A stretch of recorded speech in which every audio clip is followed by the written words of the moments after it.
കൂടി എംപോക്സ് കരുതൽ വേണമെന്ന് ആരോഗ്യമന്ത്രി.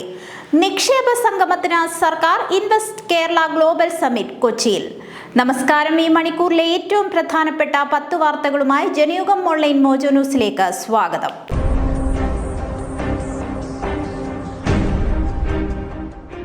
ഒരാൾക്ക് കൂടി എംപോക്സ് രോഗം സ്ഥിരീകരിച്ചു. UAE-യിൽ നിന്ന് വന്ന കണ്ണൂർ സ്വദേശിക്കാണ് രോഗം സ്ഥിരീകരിച്ചിരിക്കുന്നത്.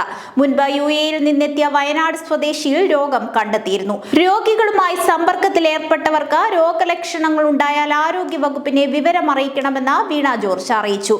രോഗം സ്ഥിരീകരിച്ച 2 പേരും പരിയാരം മെഡിക്കൽ കോളേജിൽ ചികിത്സയിലാണ്. രോഗികളുടെ റൂട്ട് മാപ്പ് ഉടൻ പ്രസിദ്ധീകരിക്കും.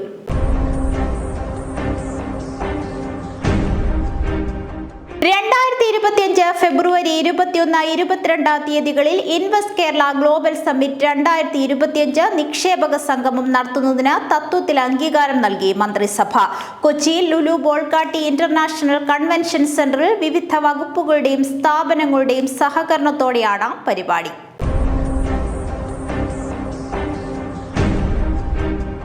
വിഴിഞ്ഞം തുറമുഖത്തിന് പുതിയ ലൊക്കേഷൻ കോഡ്. ഇന്ത്യയുടെയും തിരുവനന്തപുരത്തിന്റെയും ചുരുക്കെഴുത്തുകൾ ചേർത്താണ് പുതിയ കോഡ് രൂപീകരിച്ചിരിക്കുന്നത്. INTRV 01 എന്നതാണ് പുതിയ ലൊക്കേഷൻ കോഡ്. ഇന്ത്യയുടെയും നെയ്യാറ്റിൻകരയുടെയും ചുരുക്കെഴുത്തുകൾ ചേർന്ന INNYY 1 എന്നതായിരുന്നു ആദ്യ കോഡ്. എന്നാൽ ഐക്യരാഷ്ട്രസഭയുടെ 5 കമ്മീഷനുകളിലൊന്നായ United Nations Economic for Europe ഏകീകൃത ലൊക്കേഷൻ കോഡ് വേണമെന്ന നിർദ്ദേശം വെച്ചതിനെ തുടർന്നാണ് കോഡിൽ മാറ്റം വരുത്തിയത്.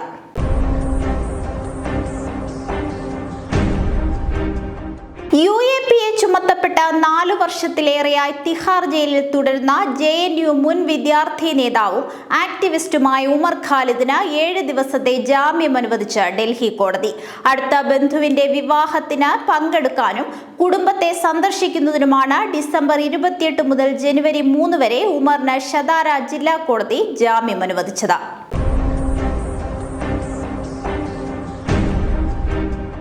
മുൻ ചീഫ് സെക്രട്ടറി കൂടിയായ K. ജയകുമാറിന് കേന്ദ്ര സാഹിത്യ അക്കാദമി പുരസ്കാരം. പിങ്കളകേശിനി എന്ന കവിതാ സമാഹാരത്തിനാണ് പുരസ്കാരം.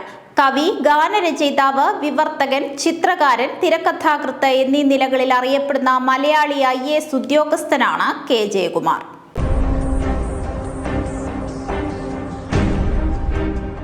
യാത്രക്കാരുമായി പോയ ഫെറി ബോട്ട് കടലിൽ മുങ്ങി ഒരാൾ മരിച്ചു. മുംബൈയിലെ ഗേറ്റ് വേ ഓഫ് ഇന്ത്യയിൽ നിന്ന് എലഫന്റ് ദ്വീപിലേക്ക് പോയ ബോട്ടാണ് മുങ്ങിയത്. രക്ഷാപ്രവർത്തനം പുരോഗമിക്കുകയാണ്. മുങ്ങിക്കൊണ്ടിരിക്കുന്ന ബോട്ടിൽ നിന്ന് ലൈഫ് ജാക്കറ്റ് ധരിച്ച യാത്രക്കാരെ രക്ഷപ്പെടുത്തുന്നതിന്റെ ദൃശ്യങ്ങൾ പുറത്തു വന്നിട്ടുണ്ട്.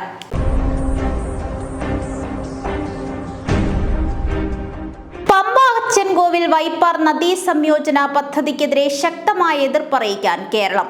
ഇതുമായി ബന്ധപ്പെട്ട് നാളെ ചേരുന്ന ദേശീയ ജലവികസന ഏജൻസി യോഗത്തിൽ സംസ്ഥാന ജലവിഭവ വകുപ്പ് മന്ത്രി റോഷി അഗസ്റ്റിൻ കേരളത്തിന്റെ എതിർപ്പ് അറിയിക്കും. അഡീഷണൽ ചീഫ് സെക്രട്ടറി പങ്കെടുക്കാനാണ് ആദ്യം തീരുമാനിച്ചിരുന്നതെങ്കിലും വിഷയത്തിന്റെ ഗൗരവം കണക്കിലെടുത്ത മന്ത്രി തന്നെ ഓൺലൈനായി പങ്കെടുക്കുമെന്ന് അറിയിക്കുകയായിരുന്നു.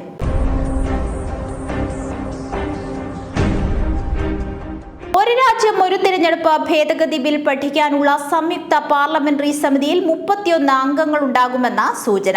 ഒരു രാജ്യം ഒരു തിരഞ്ഞെടുപ്പ് സംസ്ഥാനത്തിലുടനീളം ഏകീകരണം അടിച്ചേൽപ്പിക്കുന്നതിലൂടെ രാജ്യത്തിന്റെ ഫെഡറൽ സ്വഭാവത്തെ വെല്ലുവിളിക്കുന്നതാണെന്ന് പ്രതിപക്ഷം പറഞ്ഞിരുന്നു.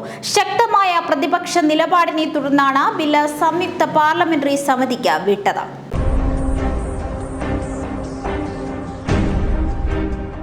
സുഹൃത്തുക്കളോടൊപ്പം കുളിക്കാൻ പുഴയിലിറങ്ങിയ വിദ്യാർത്ഥി ചാലിയാറിൽ മുങ്ങി മരിച്ചു. ചുങ്കത്തറ കുറ്റിമുണ്ട വണ്ടാലി ബിന്ദുവിന്റെ മകൻ അർജുനാണ് ബുധനാഴ്ച ചാലിയാറിൽ മുങ്ങി മരിച്ചത്. ഉടനെ നിലമ്പൂർ ജില്ലാ ആശുപത്രിയിൽ എത്തിച്ചെങ്കിലും മരിച്ചിരുന്നു. മൃതദേഹം നിലമ്പൂർ ജില്ലാ ആശുപത്രി മോർച്ചറിയിൽ സൂക്ഷിച്ചിരിക്കുകയാണ്.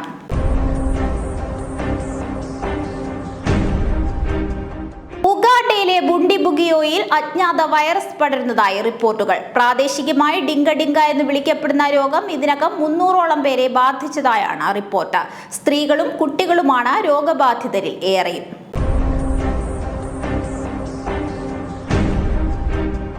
ജനയുഗം ഓൺലൈൻ മോജോ ന്യൂസിലൂടെ വീണ്ടും കാണാം. കൂടുതൽ വാർത്തകൾക്കും വീഡിയോകൾക്കുമായി ജനയുഗത്തിന്റെ വെബ്സൈറ്റ്, YouTube ചാനലുകൾ സന്ദർശിക്കുക.